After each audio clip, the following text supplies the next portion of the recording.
बोल बांके बिहारी लाल की जय। जय जय श्री राधे।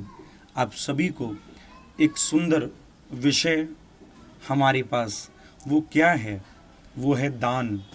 हम सभी सुना करते हैं कि दान करो, क्योंकि दान से हमारा भला होगा। दान करो, दान से हमें पुण्य मिलेगा। दान करो, क्योंकि जितना दान करोगे उतना बढ़ेगा। लेकिन बंधुओं, कोई हमें यह नहीं बताता कि दान किसको करूं और दान कैसे करूं। ये हम जरूर समझ लें।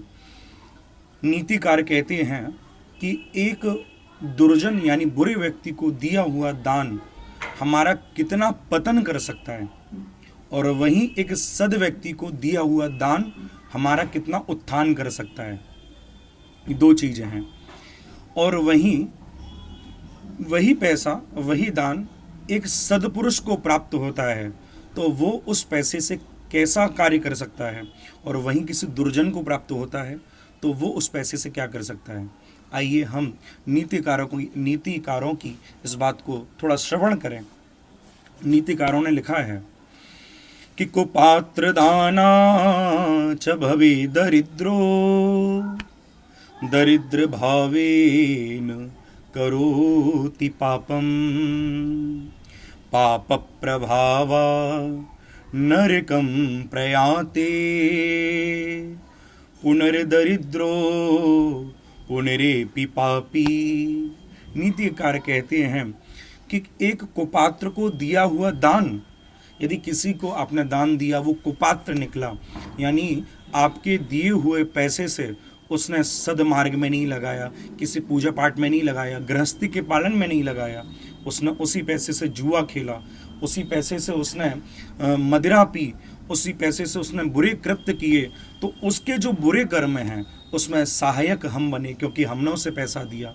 इसी कारणवश हमारा वो दान, कुपात्र को दिया हुआ दान, हमारी मति को बिगाड़ देगा। तो कहते हैं कि कुपात्र को दिया हुआ जो दान है वो क्या करता है कि दरिद्र भावेन करोति पापम।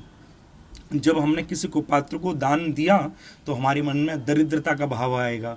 हम चाहेंगे इसका भी मिल जाए, उसका भी मिल जाए। ना हम नीति देखेंगे, ना प्रीति देखेंगे, ना कोई अन्य दूसरा भाव देखेंगे। हम बस ये चाहेंगे कि हमें पैसा कैसे मिले। तो हम उसी ढंग से हर व्यक्ति का छीनना प्रारंभ कर देंगे। दरिद्र भाव जागेगा और उसी दरिद्र भाव के कारण हम और पाप करने लगेंगे, और उन्हीं पापों के कारण फिर हमें नरक भी जाना पड़ेगा। और जब नरक की सारी यातनाओं को भोग कर आएंगे तो पुनः किसी दरिद्र के घर हमारा जन्म होगा, और दरिद्र भाव लेकर ही हम आए हैं तो फिर हम पाप ही करेंगे। तो एक किसी दुर्जन, किसी बुरे व्यक्ति को दिया हुआ हमारा दान कितना हमें आगे तक नीचे गिर सकता है, ये आप कल्पना नहीं कर सकते। वहीं एक सद व्यक्ति को दिया हुआ दान कितना हमारी उन्नति कर सकता है, कितना हमें आगे बढ़ा सकता है, हम इस पर भी विचार नहीं कर सकते। नीतिकार कहते हैं कि सतपात्र दाना च भवे धनाढ्यम धनाढ्य भावेन करोति पुण्यम। किसी सदव्यक्ति को दिया हुआ दान, जब हम किसी सदव्यक्ति को दान करते हैं तो उसी सदव्यक्ति जब वो दान का सही उस पैसे का सही यूज़ करता है, उसे धर्म में लगाता है, पूजा पाठ में लगाता है, गृहस्थी पालन में लगाता है, अन्य अन्य जो सदकर्म होते हैं उनको वो उस पैसे से करता है, तो हमें भी उसके किए हुए कर्मों के कारण पुण्य की प्राप्ति होती है, और उसी पुण्य के प्रभाव से हमारे पास धन की बढ़ोतरी होती है। और जब धन बढ़ता है, क्योंकि वो पुण्य के प्रभाव से धन आया था, तो हमारे भाव में भी और आता है कि हम और दान करें, हम और दान करें, क्योंकि जो दान आया, पैसा जो आया, वो सदगति से आया था, सदमति से आया था, तो हमारी मति और दान की ओर गई और धर्म की ओर गई। तो कहने का भाव, जब हम दान करें तो ये जरूर देखें कि जिसे हम दान कर रहे हैं वाकई में वो उस योग्य है या नहीं है। क्योंकि अगर वो कुपात्र हुआ, हमारे धन का उसने कुछ गलत उपयोग किया, तो हमारे धन की हानि होनी है, हमारी जीवन की हानि होनी है, और यहाँ तक कि एक जीवन नहीं, ना जाने कितने जन्म हमारे बिगड़ जाएंगे। इसलिए हमें दान बड़ा सोच समझ कर करना चाहिए।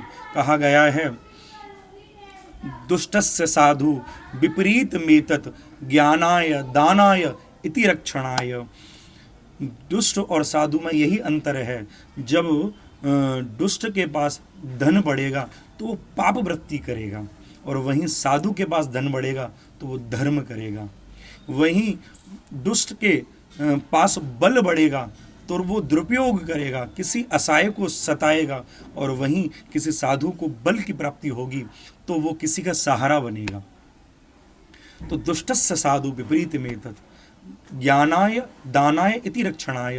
आप देखते भी हैं, किसी दुष्ट व्यक्ति को ज्ञान प्राप्त हो जाए तो क्या करता है, जब ज्ञान प्राप्त हो जाए तो वो उसका मिसयूज करता है। किसी के